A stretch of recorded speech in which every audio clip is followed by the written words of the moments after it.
Oh iya, kalau kalian suka dengan video ini, kalian bisa cari channel YouTube Chronic Studio dan jotos itu tombol subscribe-nya sampai warnanya putih ya, cuy.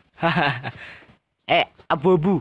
せーのでもそんなんじゃダメもうそんなんじゃほら心は進化するよもっともっと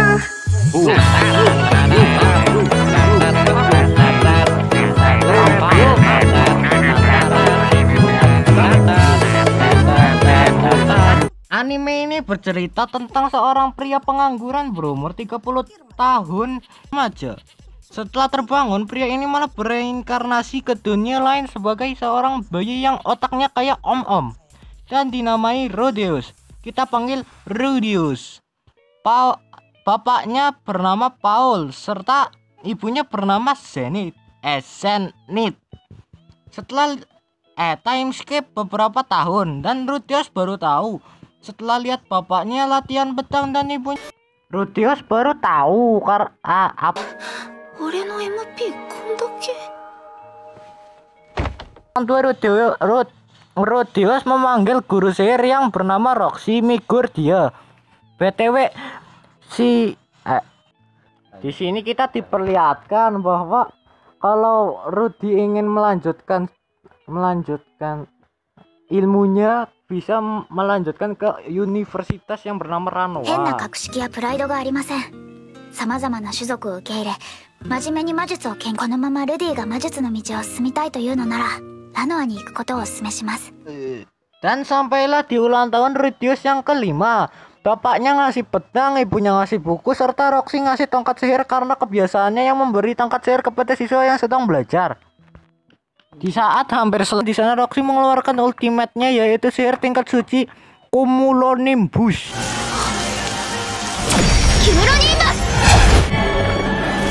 Saat giliran Rudeus, ia mengeluarkan sihir yang sama tapi lebih besar dan saat itu ia pun lulus.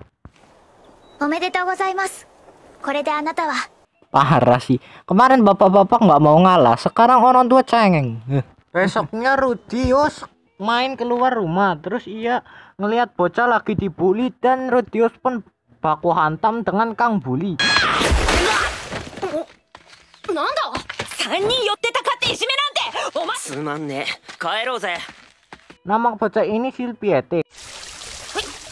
Silpi dibully gara-gara rambutnya hijau. Di situ Rudeus dan Silpi berteman serta belajar sihir bersama.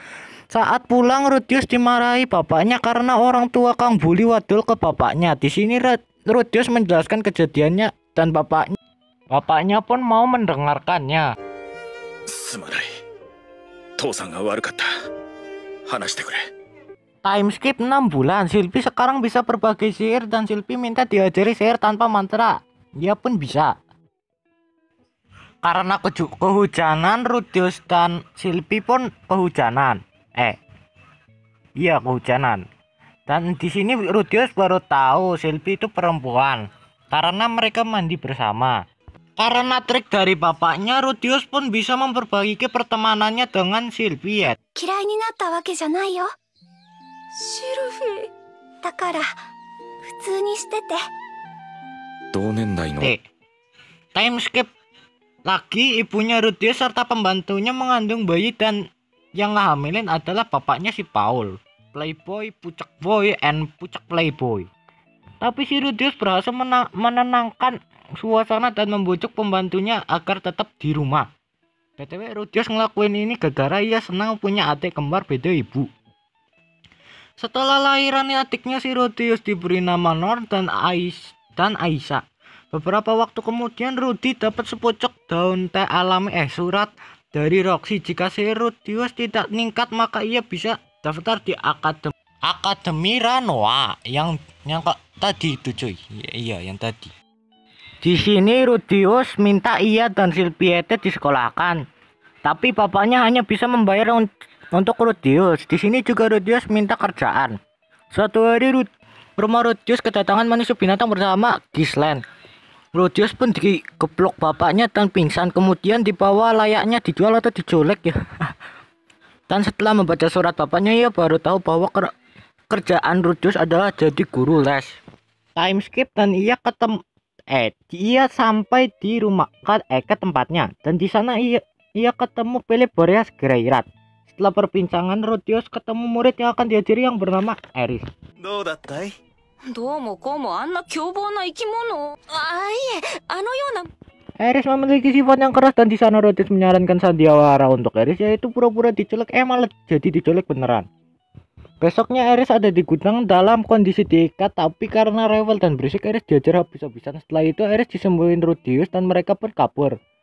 Sampai di Roa mereka bertemu pelayan Eris yang merupakan salah satu pelaku penculikan. Rudius pun menghajar mereka. Di sana Rudius diajak tapi nggak mau dan melepaskan bola api untuk dijadikan suar versi lead. Di saat itu Rudius hampir mati, tapi karena suar versi leadnya, Rudius berhasil memanggil Gislen dan menyelamatkan mereka. Setelah penculikan, Rudius ingin pergi, namun Eris menerima Rudius dan Rudius pun jadi guru les Eris.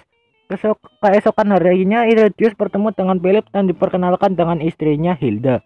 Bukan Hilda tipe tank yang ada di mobil agentnya. Dan bapaknya Sureus Boreas Greirat. Di situ Eris meminta dengan gayanya yang kenek-konekuan khas keluarga Boreas Greirat yang menyukai ras binatang. Setelah itu Rudius pun mulai mengajari sihir ke Eris dan berhitung ke Gislen. Di saat libur dan mereka pergi ke pasar, mereka melihat benteng kerajaan Raja Sira Perugius yang merupakan salah satu pahlawan yang mengalahkan Raja Iblis Laples, dan Rudius pun pulang. Besoknya karena Rudius memiliki waktu luang, Rudius pergi ke perpustakaan dan bertemu Philip. Di sana ia belajar membaca bahasa-bahasa benua lain. Di sini ditunjukkan betapa Boreas Greirat suka manusia ras binatang. わかるよルーデウス。僕は特に尻尾が好みでね。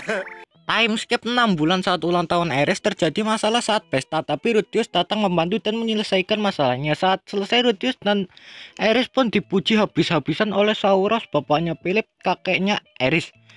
Malamnya Rudius memberikan Eris dan Gislen masing-masing sebuah tongkat sihir seperti apa yang dilakukan Roxy kepada si Rudius. Besoknya di saat Rudius bangun, ia mendengar suara dari sebuah menara dan ia bertemu Sauros dan mereka melihat benda yang mencurigakan, tapi mereka berharap benda itu tidak berbahaya. Time skip 2 tahun, benda itu terlihat lebih besar. Di sisi lain, Eris dan Gislen dan yang lainnya diam-diam ingin merayakan ulta Rudius yang ke-10. Dan karena Rudius mengetahuinya, ia pun berlatih untuk menangis. Di saat ultanya, Eris memberikan bunga ke Rudius dan hasil latihan nangis Rudius pun dikeluarkan. Setelah itu Rudius diberi hadiah tongkat sihir yang bernama Aqua Hertia yang mahal tapi namanya alay. Malamnya Rudius diberitahu Philip istrinya bersifat begitu karena kakak dan adik laki-laki Eris dirampas kakak Philip ke ibu kota. Philip kalah dalam sengketa pewaris kekuasaan, makanya kayak gitu. Pria Boreas harus dibesarkan di rumah keluarga utama. Besoknya mulai banyak kejadian aneh bermunculan, mulai dari monster yang mengganas dan munculnya awan aneh. Setelah itu kita diperlihatkan naga-naga yang berputar dan salah satu turun dan mengaung ke entah ini makhluk apa, tapi ini makhluk bisa ngusir tuh naga. Di saat awan yang merupakan daya sihir itu kian membesar, ada seseorang yang gue belum tahu tapi gue tahu namanya, yang namanya Perugius. Perugius nyuruh Arumanfi mencari tahu sumber daya sihir itu dan bunuh orang yang sekiranya mencurigakan. Di saat itu juga Rudius, Gislen, dan Eris sedang mencari tempat untuk Rudius memperlihatkan sihir terhebat Rudius. Bertepatan dengan itu muncul Arumanfi yang langsung baku hantam dengan Gislen. Setelah perbincangan mereka pun tenang sebentar. Dan benda mencurigakan itu pun melepaskan daya sihir yang besar serta menelan Gislen, Eris, dan Rudius. BTW kayaknya nama bencana ini adalah bencana teleportasi, tapi saya tidak mengerti apa maksud bencana ini ya. Oke, see you later. Wassalamualaikum warahmatullahi wabarakatuh. Bye bye.